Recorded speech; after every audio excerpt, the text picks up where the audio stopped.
Last lecture में हमने Newton's law of motion discuss किए थे। आज के लेक्चर में हम पढ़ेंगे कि पार्टिकल की पोजीशन कैसे निकालते हैं। तो लास्ट लेक्चर में हमने पढ़ा था कि न्यूटन्स लॉ ऑफ मोशन है वो रिलेटिव वेलोसिटी के कंसेप्ट पे बेस्ड है।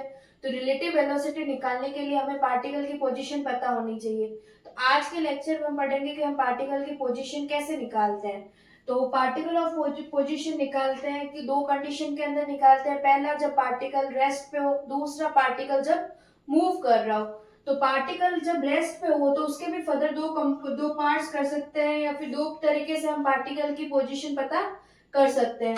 तो पहला है कि पोजीशन वेक्टर की वजह से की हेल्प से हम पता लगा सकते हैं कि पार्टिकल कहाँ प्रेजेंट है, और सेकेंडली है उसके कोऑर्डिनेट सिस्टम की वजह से पता लगा सकते हैं। फिर पता है पार्टिकल होता क्या है। तो पार्टिकल एक मैटर का पीस होता है जिसका कोई भी साइंटिफिक डायमेंशन नहीं होता है, लेकिन पोजीशन होती है। तो अब हम पढ़ेंगे कि जब पार्टिकल रेस्ट पे है तब उसकी पोजीशन हम कैसे निकालेंगे। Position of particle at rest through position vector. Position vector की वजह से हम जब पार्टिकल रेस्ट पे है तो उसके लोकेशन का पता लगा सकते हैं, उसकी पोजीशन का पता लगा सकते हैं। माना कि कैसे पता लगाएंगे, तो हम कार्टेशियन कोऑर्डिनेट सिस्टम यूज करेंगे। और कार्टेशियन कोऑर्डिनेट सिस्टम दो टाइप्स के होते हैं, राइट हैंडेड, लेफ्ट हैंडेड। हमने राइट हैंडेड यूज किया है। एक्स वाई जेड को डिनोटेट कर दिया है पर्टिकुलर एक्सिस की तरह। ये तीनों जो एक्सिस होती है वो म्यूचुअली परपेंडिकुलर होती है, तीनों ही एक दूसरे के साथ 90 डिग्री का एंगल बनाती है। तो माना कि हमने एक पॉइंट ले लिया, इमेजिन किया कि एक पॉइंट पी है जो कि है ना इस कार्टेशियन कोऑर्डिनेट सिस्टम में कहीं पर लोकेट है। तो हम उसके पोजीशन के बारे में कैसे पता लगेंगे, या पोजीशन वेक्टर कैसे बनाएंगे। तो जहां पर भी पार्टिकल पी है उसको हम तीनों का जो म्यूचुअल पॉइंट है, जहां पर तीनों एक्सिस मिलती है, जिसको हम ओरिजिन कहते हैं, ओरिजिन से मिलाएंगे। तो जो पॉइंट से जो ओरिजिन का एक क्या लीनियर लाइन वेक्टर है उसको हम क्या कहेंगे, position vector of the particle. तो जिसको हम जनरली स्मॉल आर से डिनोटेट करते हैं, और इसके ऊपर जो एरो का साइन है वो हमें उस पार्टिकल की डायरेक्शन के बारे में बताता है। अभी हमने पढ़ा था position of particle through position vector. अब हम पढ़ेंगे position of particle with the help of the coordinates. अब कोऑर्डिनेट्स क्या होते हैं, और अगर हम किसी भी पार्टिकल की कोऑर्डिनेट्स कैसे पता करेंगे।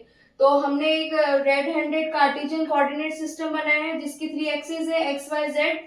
और अभी कोई भी एक पार्टिकल ले लिया पी, और वो पार्टिकल हमने पी ऐसे लिया है कि वो एक क्यूब का कॉर्नर हो। तो हम कैसे पता लगाएंगे कि पार्टिकल पी के कोऑर्डिनेट्स क्या होते हैं।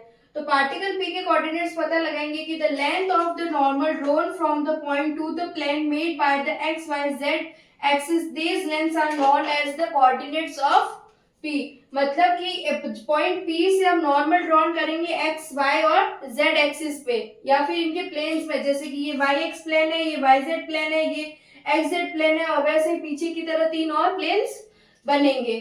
तो उन्हीं प्लेन्स के नॉर्मल ड्रॉ करेंगे, जहां पर जैसे कि माना कि एक्स एक्सिस पे ये स्मॉल एक्स पे कट कर रही है, वाई एक्सिस पे ये स्मॉल वाई से कट कर रही है, और जेड एक्सिस पे स्मॉल जेड के कट कर रही है। तो पॉइंट पी के कोऑर्डिनेट्स हो जाएंगे एक्स वाई जेड।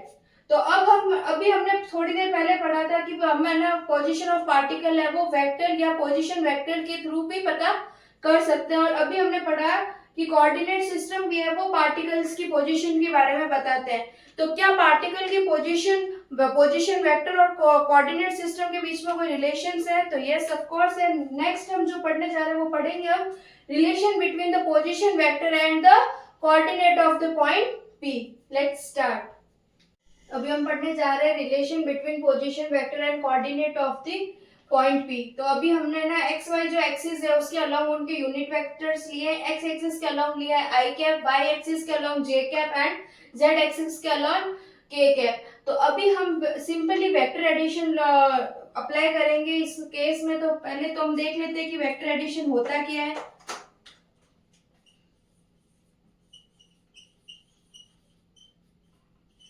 जब एक वेक्टर के हेड से दूसरे वेक्टर की टेल जुड़ी हुई हो, और तो फिर हम तीसरा वेक्टर ड्रॉन करेंगे जो कि इस ट्रायंगल को कंप्लीट करता है। तो ये होता है vector addition of the triangle.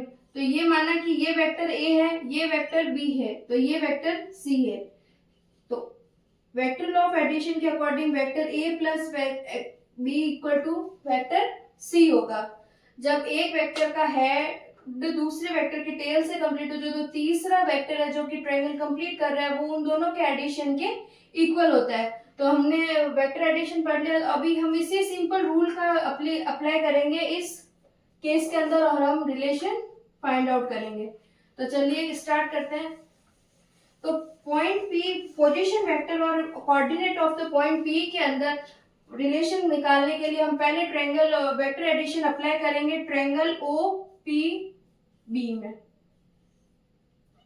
तो ट्रायंगल ओ पी बी में वेक्टर एडिशन के थ्रू कौन सी इक्वेशन बनेगी, vector OP is equals to vector OB plus BP.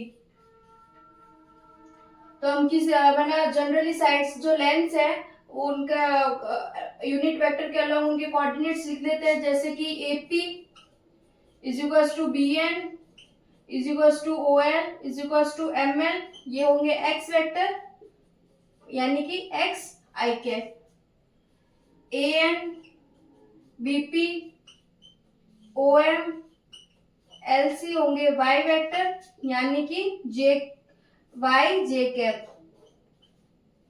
अब लेंगे हम O N B L A M and P C is equals to Z K cap. ये हमारे यूज आएंगे अभी नेक्स्ट में। तो हमें बीपी की वैल्यू तो यहीं से मिल गई, क्या है वाई जे कैप। और ओपी एक पोजीशन वेक्टर है, तो हमने पहले ही पढ़ा था पोजीशन वेक्टर को हम स्मॉल आर के ऊपर एरो से रिप्रेजेंट करते हैं। तो बचा क्या, हमें ओबी की वैल्यू निकालनी है। तो हम ओबी की वैल्यू फाइंड आउट करने के लिए हम एक बार और वेक्टर एडिशन लॉ लगाएंगे। इस बार जो वेक्टर एडिशन लॉ लगाएंगे वो लगाएंगे हम ट्रायंगल ओ एन बी में। और ओ एन बी की इक्वेशन ट्रायंगल अगर वेक्टर एडिशन लगाएंगे तो इक्वेशन क्या बनेगी, OB is equals to O N vector plus B N. O N की वैल्यू क्या है, Z K cap, B N की वैल्यू क्या है, एक्स आई कैप। तो ओबी वेक्टर की वैल्यू इक्वेशन नंबर फर्स्ट में सब्स्टिट्यूट करेंगे। तो ओपी की जगह मैं लिख रही हूँ वेक्टर आर, ओबी की जगह लिख रही हूँ मैं Z K cap plus x I cap, और बीपी की वैल्यू हमने अभी पढ़ी थी वाई जे कैप। तो ये रिलेशन होता है पोजीशन वेक्टर और coordinate of the x point P के अंदर। अब हम पता करेंगे कि पॉइंट जो पोजीशन वेक्टर होगा उसका मैग्नीट्यूड क्या होगा। तो पोजीशन वेक्टर आर का मैग्नीट्यूड होगा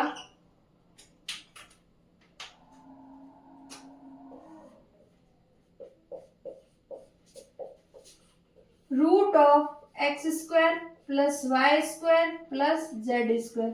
तो जब हमें कोऑर्डिनेट पता हो तो हम पोजीशन वेक्टर का मैग्नीट्यूड निकाल सकते हैं, और अगर हमें कोऑर्डिनेट्स पता है तो हम पोजीशन वेक्टर की फॉर्म में उसको लिख सकते हैं। तो ये बेसिक रिलेशन है पोजीशन वेक्टर और कोऑर्डिनेट ऑफ दिस सिस्टम।